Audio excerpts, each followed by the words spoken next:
Bom, a partir de agora a aula está sendo gravada. Primeiramente, muito obrigado por mais uma vez estarem aqui. É um prazer enorme estar com vocês, debater com vocês, discutir com vocês, conversar com vocês, tá? Eu mandei para vocês o material de questões para a gente resolver, tá? Mas antes vamos falar um pouco sobre a teoria, sobre alguns conceitos que são importantes, tá? Para a gente discutir aqui ao longo da aula e partir para as questões, beleza? Gente, cultura e identidade é a competência 1 do Enem, tá? A gente já deu início às nossas discussões. Primeiro a gente fez a competência 5, né, cidadania e democracia. Agora nós fizemos a competência 1, tá? Que é vamos começar a competência 1, que é cultura e identidade, e ela faz parte de um universo que corresponde a quase 20% da prova. Então você tem aí cidadania e democracia, que é 22% da prova, tá? Mais cultura e identidade, que corresponde a 18% a 20% da prova. Então, assim, se vocês trabalharem bem essas duas competências, vocês vão ter aí já praticamente metade da prova na mão, tá? Então a gente precisa ser bem estratégico. A data do Enem não foi definida ainda, né? Há uma expectativa que essa data seja em janeiro. Há também pressões muito grandes para que a prova seja em maio, mas não importa quando essa prova seja, a gente tem que estar preparado para fechar a prova, tá? Ah, professor, fechar a prova? Sim, fechar a prova. Eu digo muito para os meus alunos que a gente tem que ir para uma competição mirando só o primeiro lugar. Por quê? Porque se algo der errado, você fica em segundo. Se você vai para uma prova pensando em fazer o mínimo, se algo der errado, você não passa. Você tem que ir para a prova desejando fazer o máximo. Por quê? Porque a partir do máximo,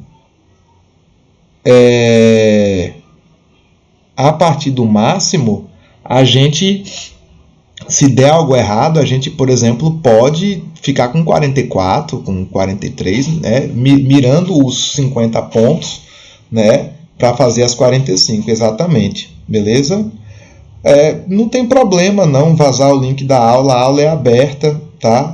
Eu só peço que durante a aula, especialmente no chat, vocês tenham a consciência de ter o mínimo de respeito, né, para com todos que estão participando da aula. O objetivo aqui é solidário, é ajudar todos vocês. Então vamos manter, né, um comportamento ético, que é o que a gente discutiu nas aulas passadas, ou seja, uma ação individual para o bem-estar em comum, tá?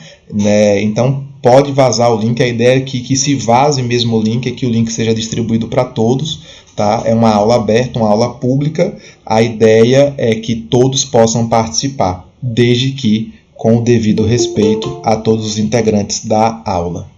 Bom, então vamos começar com a ideia de cultura, né? Cultura é um conceito muito vasto, é um conceito muito amplo, é um conceito muito complexo, com vários autores, né? Várias linhas de pensamento debatem sobre cultura: sociologia, antropologia, história, filosofia, geografia, debate sobre cultura, tá? Então, quando a gente fala cultura, a primeira coisa que a gente precisa estar atento é o conceito. Então, o que é cultura? O que é que a gente entende como cultura?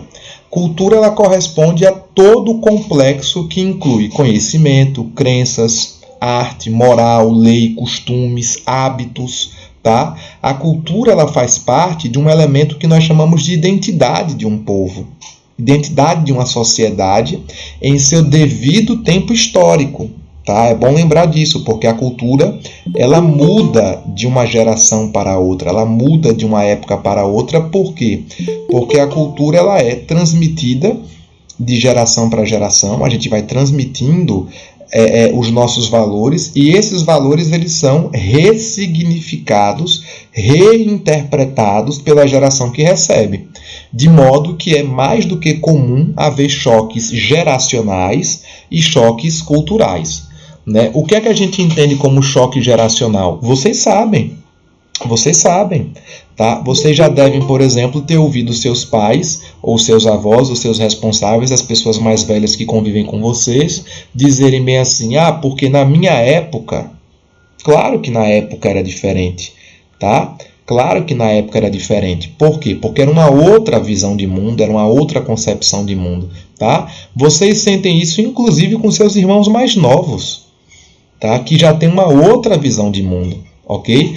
Por quê? Porque o que acontece é que como a expectativa de vida das pessoas ela aumentou, nós temos cada vez mais pessoas de gerações diferentes convivendo no mesmo espaço.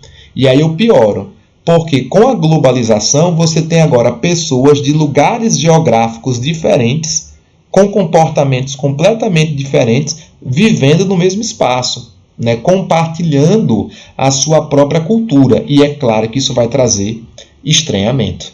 Isso vai trazer estranhamento. Tá bom? De acordo com o filósofo Félix Guattari, né, existem 3 tipos de interpretação sobre cultura. A ideia de cultura ela pode ter 3 significados. Tá? Um dos significados dela é a ideia de cultura-valor. Tá? E o que seria essa cultura-valor?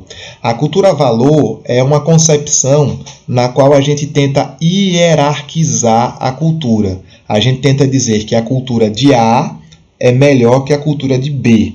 A gente ouve muito isso quando estamos tratando de elementos e de produções acadêmicas. Tá? A galera que tem uma cultura letrada acha que é intelectual porque possui um título, porque possui uma formação e despreza todos os outros saberes. Isso é preconceito. Isso é preconceito. Porque, por exemplo, ó, eu sou historiador de formação, eu sou mestre em sociologia e eu devo estar concluindo meu doutorado esse ano. Eu tenho um conjunto de saberes acadêmicos, ponto. Mas esse conjunto de saberes acadêmicos não me serve de nada num universo rural, por exemplo. Eu não sei plantar mandioca. Não sei. Eu não sei, por exemplo, levantar uma parede. Eu não sei fazer uma cerca. Eu não sei cuidar de um animal rural.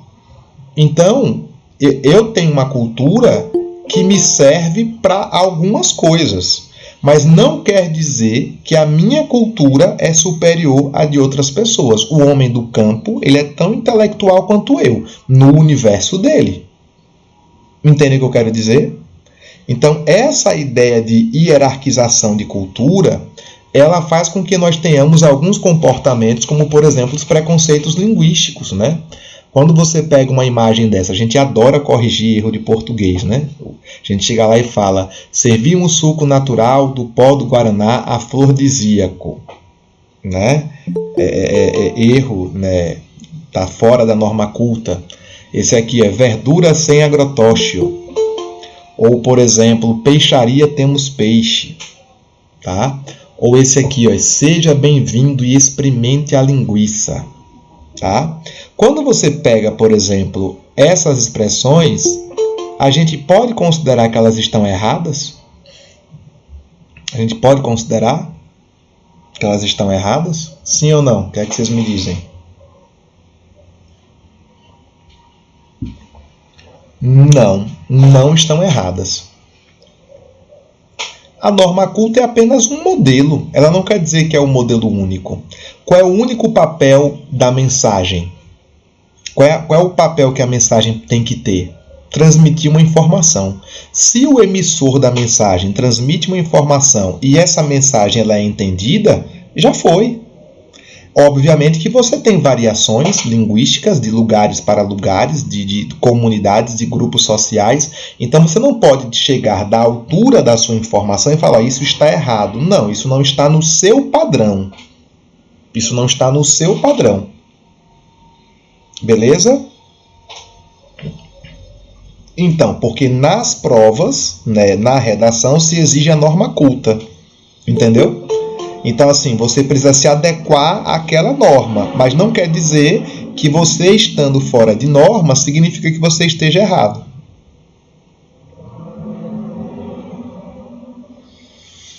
Mas assim, é quando você tenta adequar a um padrão. É isso que eu estou querendo dizer. O fato de você não se adequar a um padrão não quer dizer que você esteja errado. Você apenas não se adequou àquele padrão que foi exigido. Entendeu? Quem vai discutir essa ideia de hierarquização cultural é o Norbert Elias. Norbert Elias, ele vai escrever um livro chamado Processo Civilizador, né? Se você voltar a autores anteriores, como por exemplo Franz Boas já discute o relativismo cultural. Tá? No caso do Norbert Elias, ele escreve um livro chamado Processo Civilizador, onde ele vai falar sobre a ideia de cultura e como essa ideia de cultura ela serviu para normatizar comportamentos e padrões. Tá? E essa normatização de comportamentos e padrões que foi feito pela nobreza aristocrática e depois pela burguesia, ele se estabelece até hoje. Então, quem é que diz que o comportamento X é o comportamento certo? A elite. A elite determina que o comportamento dela é o comportamento normal, regular, padronizado. E todos aqueles que não se adequam a esse comportamento são vistos como inferiores, como incivilizados, como desaculturados. Tá? Quando eu coloco, por exemplo, essa imagem, nós temos aqui duas expressões musicais. Nós temos a música clássica e nós temos o hip hop do Racionais. Qual deles é mais culto, qual deles é menos culto? A partir daquilo que a gente discutiu até agora.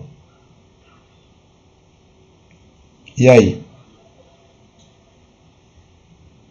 Nenhum. Todos os dois são cultos. Todos os dois são cultos. Tanto a música clássica como o hip hop, eles têm o seu grau de cultura, eles são expressões culturais. Não dá para você estabelecer quem é melhor, quem é pior. Tá? A galera que gosta de rock and roll, ela faz muito isso, especialmente com pagode e com funk. Ah, o pagode é um lixo. Ah, o funk é um lixo. Ah, porque tem pouca variação técnica. Aí você pega, por exemplo, o Nirvana. Qual é a variação técnica que o Nirvana tem? 3 acordes. Legião Urbana. 3 acordes.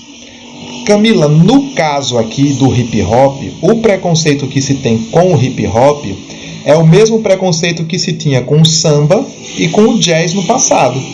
É um preconceito de ordem social. É racismo. Por quê? Porque o hip hop, assim como o jazz, assim como o samba, estava atrelado à comunidade afrodescendente. Tá? Então, essa ideia... Sim, dá para tirar qualquer música do MPB com 4 acordes. Então, o valor cultural de algo não está numa grande variabilidade técnica. Você pega, por exemplo, Dominguinhos. Dominguinhos, ele 2, 3 acordes faz a música dele. E tem uma qualidade cultural gigantesca. Né? Legião Urbana é uma banda que tem a sua qualidade, mas não quer dizer que ela tem uma grande variabilidade técnica. Então, você não pode estabelecer o que é superior e o que é inferior. Até, por exemplo, quando você pega aí o passinho, né? O brega funk, o passinho do brega funk, ele é uma expressão cultural. Tá? Ah, eu não gosto. Gente, tudo bem. Você tem o direito de não gostar. Tá? O gosto é algo subjetivo. Tá? Ainda que esse gosto ele pode ser construído, viu? Esse gosto ele pode ser construído. Você pode, né, a partir do bombardeio dos meios de comunicação de massa, estabelecer aquilo que é bom e aquilo que não é. Tá bom? Bem, já dá para a gente resolver algumas questões. Peguem aí, por favor, a apostila de vocês. Por favor. E eu gostaria de resolver. Cadê?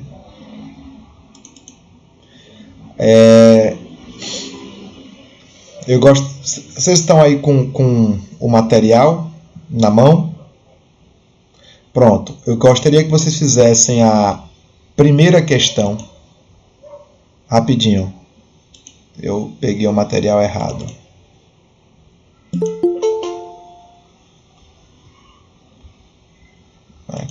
Agora vai. Pronto. Eu gostaria que vocês fizessem a primeira questão, tá? A primeira questão do material e, além da primeira questão, a sexta questão. A primeira e a sexta. São 4h20, eu vou dar 3 minutos para vocês responderem. A primeira e a sexta questão, tá?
Vamos lá resolver a primeira.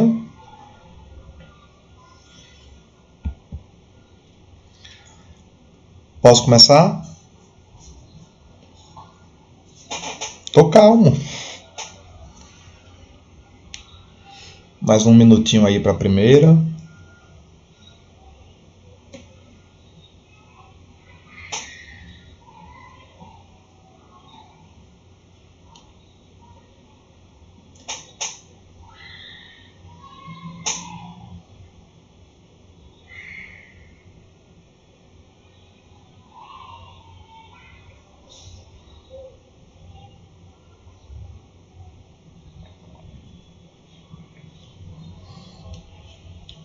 Vamos. Primeira questão. Os atos de muitos indivíduos distintos precisam vincular-se ininterruptamente, formando longas cadeias de atos, para que as ações de cada indivíduo cumpram suas finalidades. Então, você tem aqui o primeiro período, o que é que a gente tem que engrifar? Como eu já disse a vocês, procure primeiramente os verbos. Então, na linha 1 e na linha 2, você tem precisam vincular-se. Grife esses verbos, tá? Na linha 3, cumpram é o terceiro verbo. Aí o que é que você faz agora? Conecta as frases a esses verbos. Precisam vincular-se. O que é que precisa vincular-se? Os atos de muitos indivíduos. Tá? Precisam vincular-se. Ok? Aí ele coloca formando, tem um verbo aqui que eu esqueci de grifar, longas cadeias de atos, né? Formando o quê? Longas cadeias de atos. Beleza? As ações de cada indivíduo cumpram suas finalidades. Então, os atos de muitos indivíduos precisam vincular-se, formando longas cadeias para que elas cumpram suas finalidades. Beleza? Aí você segue. Assim, cada pessoa singular está realmente presa. Está presa por viver em permanente dependência funcional de outras. Ela é um elo nas cadeias que ligam outras pessoas, assim como todas as demais, direta ou indiretamente. São elos nas cadeias que aprendem. Aqui você tem um outro período. Então, você vai grifar aqui está, tá? Depois você vai grifar a palavra viver. Na terceira linha, você vai grifar o verbo ligar, né? Ligam. E depois, na penúltima linha, né? Prendem. Então, assim, cada pessoa está realmente presa nas cadeias que ligam outras pessoas. São elos nas cadeias que aprendem. Essas cadeias não são visíveis ou tangíveis como grilhões de ferro. Então, elas não são visíveis. São mais elásticas, mais variáveis, mais mutáveis, porém não menos reais e, de certo, não menos fortes. Então, você tem aqui um texto no qual ele fala que os indivíduos são conectados. E eles são conectados para cumprir finalidades. Tá? Há uma conexão entre os indivíduos a fim de cumprir finalidades. Como ele coloca aqui, ó, no final da terceira linha, as ações de cada indivíduo cumpram suas finalidades. Aí você vai para o comando. Na análise dos fundamentos da organização da vida em sociedade, o texto chama a atenção para. Tá? O texto chama a atenção para quê, exatamente? O texto fala sobre conexões entre indivíduos. Ok? Então, o texto chama a atenção para quê? Aí você tem que anular 3 alternativas. Diz aí para mim quais são as 3 alternativas que vocês anulariam de cara. E aí, quais são as 3? B, D e E, B, C e D, C, D e E. Tá, vamos lá. As 3 alternativas a serem eliminadas de cara, C, D e E. Tá? Por quê? Porque em nenhum momento ele fala em controle ideológico de empresas. Ele nem menciona empresa no texto. Ele não fala sobre punição. E ele não fala sobre caráter repressivo. Então, se você anulou a letra D, obrigatoriamente você tem que anular a letra E. Tá? E como o texto não fala de empresas, você também anula a letra C. Aí sobra a letra A e a letra B. Qual é o distrator da questão? O distrator é a B de bola. Por quê? Porque o texto todo ele fala sobre conexão. E a B de bola já fala de elo. Então, quando você lê a letra B, você fica, bom, ele falou de conexão entre indivíduos, é um elo. Tá? Só que ele não falou de uma conexão por elementos emocionais. Ele falou numa conexão por funções que as pessoas têm que cumprir. Por isso que a resposta correta é a letra A. A resposta correta é a letra A. Perguntas?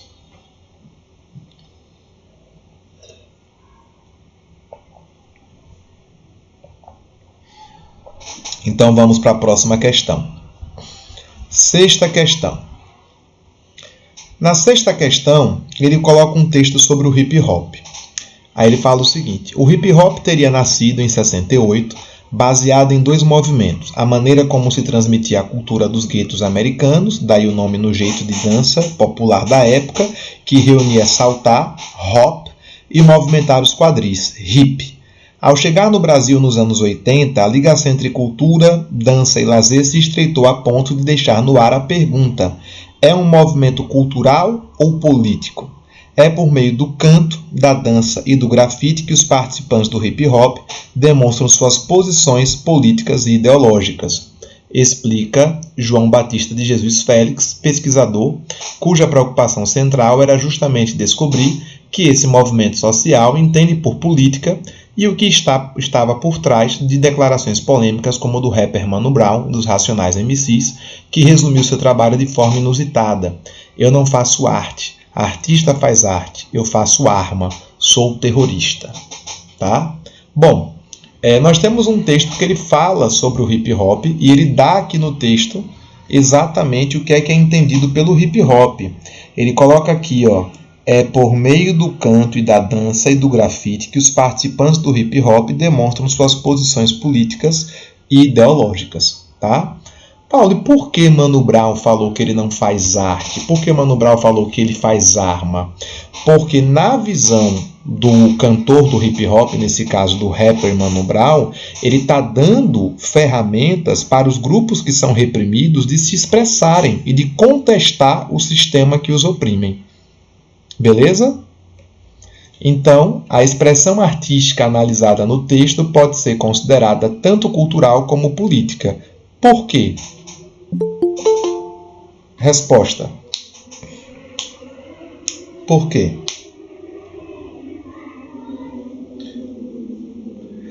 Gera alienação?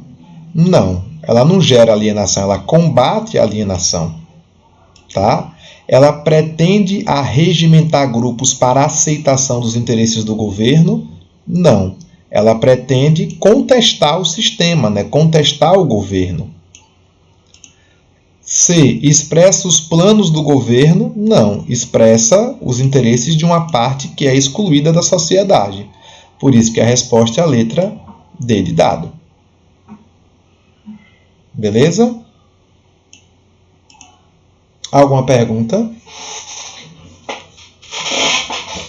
Alguma dúvida? Então, voltemos agora para o slide. Bom, uma outra forma de considerar a cultura é a ideia de cultura enquanto alma coletiva, tá? O que seria uma cultura enquanto alma coletiva? A cultura enquanto alma coletiva, ela está relacionada à ideia daquilo que representa um povo, representa uma sociedade em uma determinada época. Então, esse significado de cultura alma coletiva é sinônimo de civilização. Ele expressa um todo de pessoas, um todo de povo. Quando você fala, por exemplo, pirâmide, você lembra logo do Egito. Quando você fala de samba, você lembra do Brasil, tá? O problema é que, com o passar dos anos, especialmente no século XX, surgiu a tal de cultura mercadoria. E o que seria essa cultura mercadoria? Ela seria um processo causado pelos meios de comunicação de massa que tem cada vez mais transformado a cultura em elementos padronizados para serem comercializadas.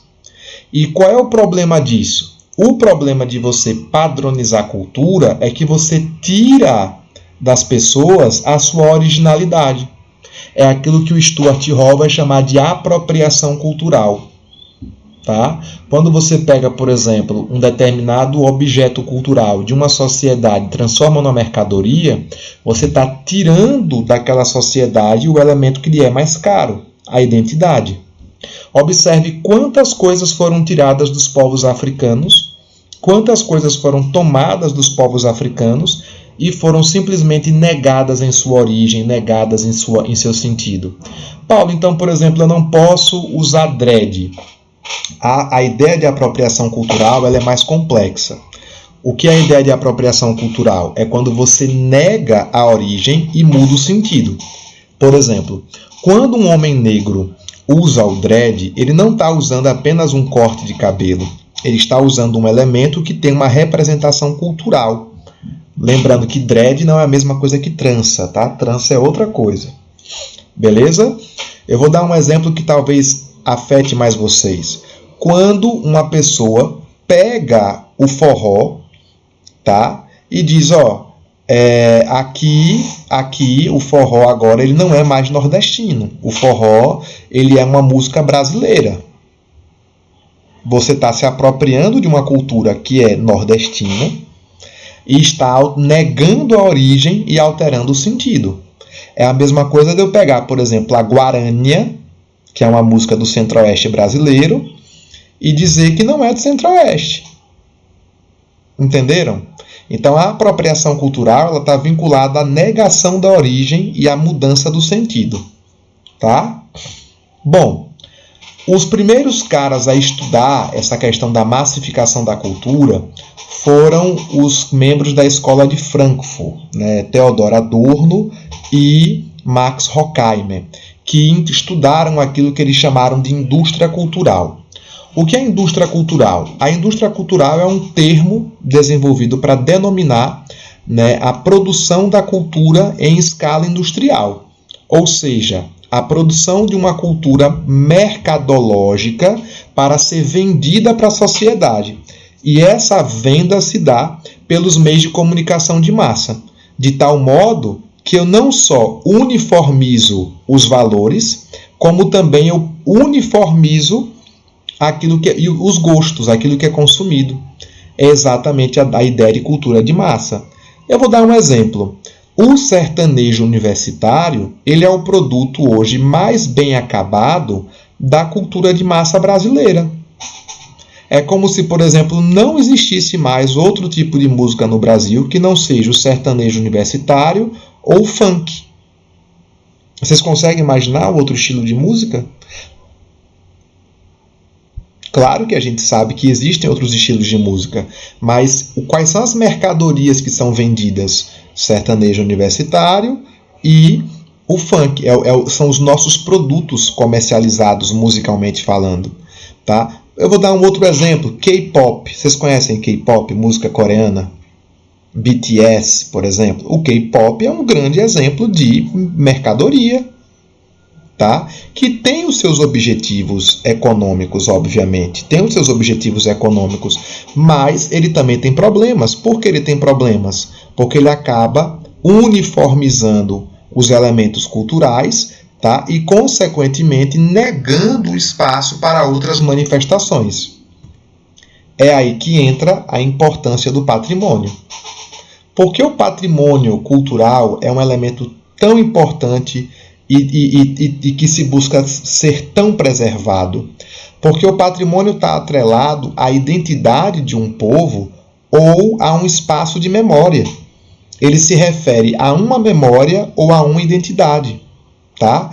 E como aquela memória ou aquela identidade ela pode estar ameaçada, então cabe às autoridades, seja o governo municipal, estadual, nacional, ou seja a Unesco, a cuidar, a proteger esse patrimônio, certo?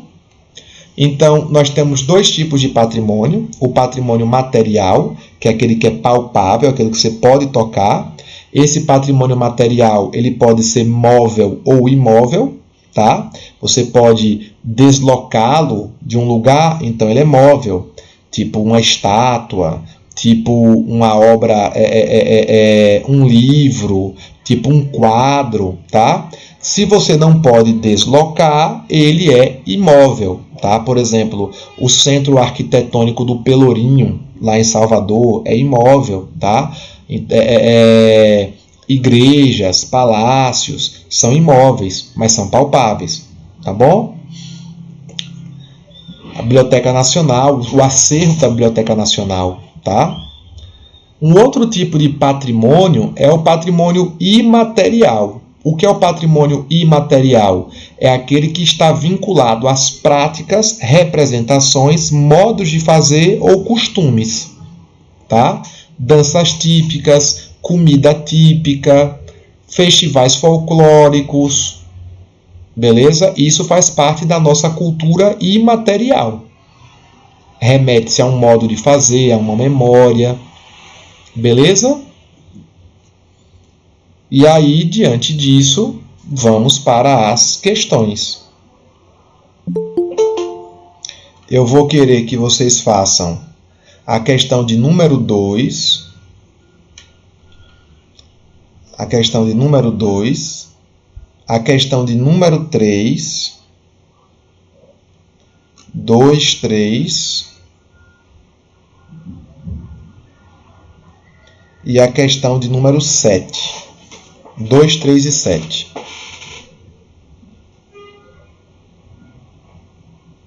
Certo?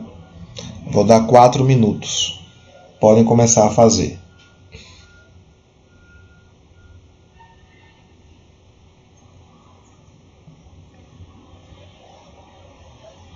Macaco fumando cigarro. Robson, seu microfone está ligado. Desligue, por favor. Obrigado.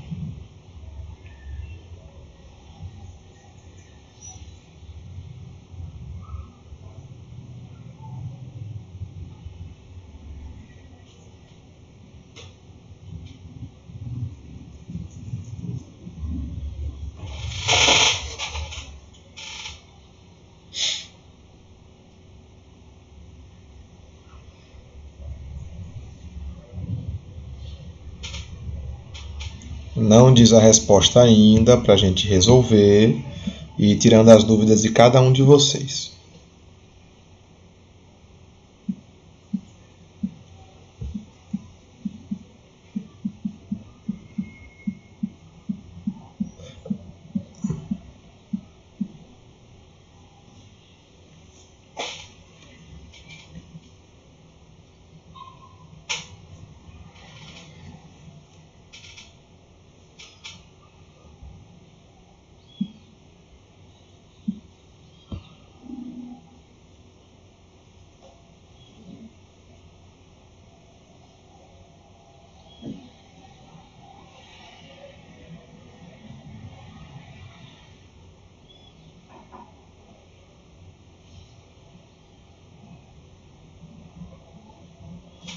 questão 2, 3 e a questão 7. 2, 3 e 7.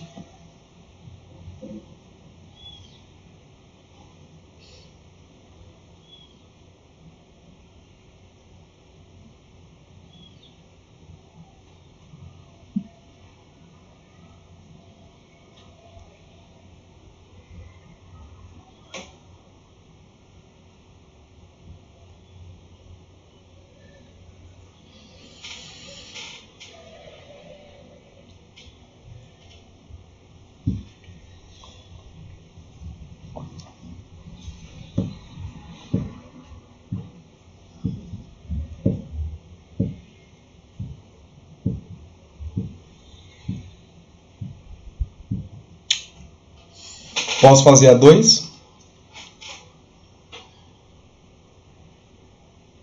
Vamos lá.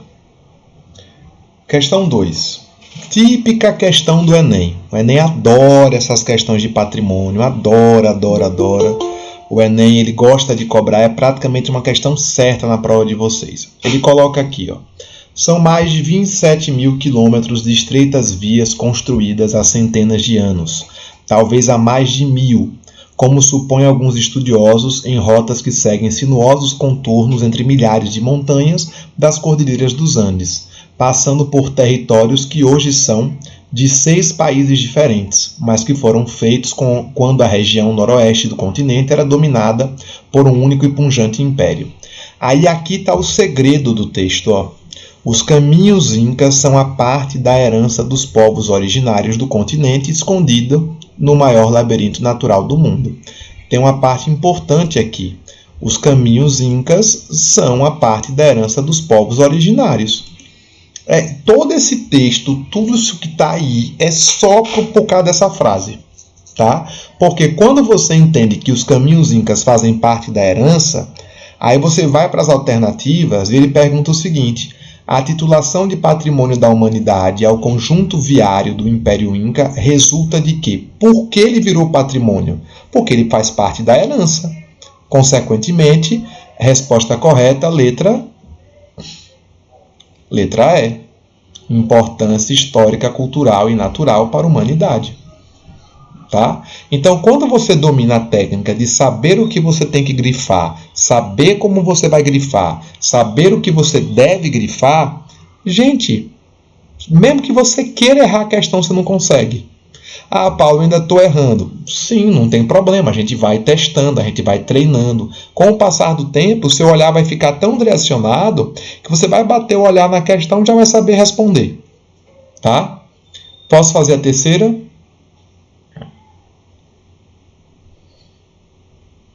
Alguém tem alguma dúvida na segunda questão? Então vamos para a terceira. A 9ª sessão do Comitê Intergovernamental para a Salvaguarda aprovou em novembro de 14, em Paris, a roda de capoeira, um dos símbolos do Brasil mais reconhecidos internacionalmente como patrimônio cultural e material. Então, aqui tem informação importante. A roda de capoeira é um dos símbolos do Brasil como patrimônio cultural e material. Aí ele fala: o reconhecimento da roda de capoeira pela Unesco é uma conquista muito importante para a cultura brasileira, pois expressa a história da resistência negra no Brasil. Pronto, é isso que você precisa do texto para resolver a questão. Aí vamos para o comando. O reconhecimento internacional da capoeira como um patrimônio da cultura brasileira, ao ressaltar aspectos históricos sociais, demonstra o quê? Tá? O que é que ele demonstra? Por que a capoeira foi escolhida patrimônio imaterial? Porque ela representa a resistência. Ela representa a resistência. A resistência de quem? Do indivíduo negro. Um indivíduo que lutou contra a escravidão. Tá? Então, essa resistência, que é o elemento importante da capoeira, é o que torna ela um símbolo de patrimônio da cultura imaterial. Tá? Assim sendo, quais são as alternativas que você deveria ter anulado? Me fala que deveriam ter anulado.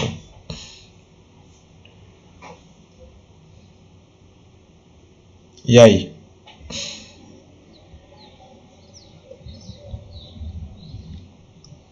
Opressão às comunidades negras, não, ele está falando de resistência, tá? A capoeira demonstra resistência.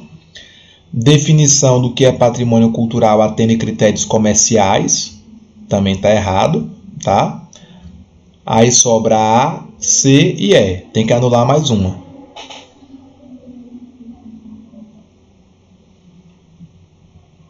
A escravidão é um meio comum nas relações de trabalho? Não, né, pessoal? A escravidão foi abolida, tá? Aí sobra a letra C e a letra E. Uma é o distrator e a outra a resposta correta. Qual é a resposta correta? A letra E. Exatamente. O distrator, ele está aí apenas para te enganar. Porque você olha o seguinte, ó, violência é uma forma de resistência legítima que foi adotada pelas minorias. Ok, é uma forma de resistência legítima, mas não foi por isso que ela foi escolhida. Olha o que ele diz no texto: é o reconhecimento internacional da capoeira como um patrimônio da cultura brasileira, ao ressaltar aspectos históricos sociais, demonstra que a violência é uma forma de resistência legítima pelas minorias. Não é isso que ele está demonstrando. Beleza? Letra E. Alguma pergunta? Sétima questão. Posso resolver? A população africana residente nesta província, bem como a de todo o império, compõe-se de indivíduos de diferentes lugares da África. Aqui temos uma coisa importante, ó. A população africana compõe-se de indivíduos diferentes de lugares da África, que variam em costumes e religiões. Aqui segue o maometismo, né, islamismo, a religião muçulmana, à qual pertencemos. É uma população pequena, porém distinta entre si, e notando a necessidade de sustentarmos nosso culto e fundados ainda no artigo 5º da Constituição do Império, requeremos ao senhor-chefe da polícia licença para exercermos o nosso culto. Ele quer liberdade religiosa. O pedido de um grupo de africanos de Recife ao chefe de polícia local tinha como objetivo, naquele contexto, o quê? O que é que ele está pedindo? O que é que ele está pedindo? Ele está pedindo cidadania? Não. Ele está pedindo para legalizar terreiro de candomblé? Ele nem menciona candomblé. A resposta correta é a letra B de bola. Professar uma fé alternativa. Direito civil. Beleza? Professar uma fé alternativa. Alguma pergunta até aí? Porque ele continua sendo escravo. Entendeu, Ângelo? Ele é um escravo. Ele é um escravo, mas ele quer exercer a fé. Então ele não está buscando uma cidadania. E pior política, né? E pior política. Ele não está buscando uma cidadania. Tá? Então, como ele não está buscando uma cidadania, não está presente no texto. Ele está procurando uma liberdade religiosa. Cidadania política seria ele pedir aí direito de voto. Ele não está pedindo isso. Beleza? Qual foi a outra pergunta? Por que não a A? Porque ele não está querendo criticar o catolicismo. Ele quer apenas a liberdade para exercer sua fé. Tá? Ele não está criticando o catolicismo. Ele quer a liberdade para exercer sua fé. Beleza? Bom, gente, vamos fazer mais uma, tá? Eu gostaria que vocês fizessem a questão de número. Tem uma aqui muito boa. A questão de número 10. Tá? Façam a 10, por favor. E a gente encerra. O gabarito das demais questões eu mando depois.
Podemos fazer a 10?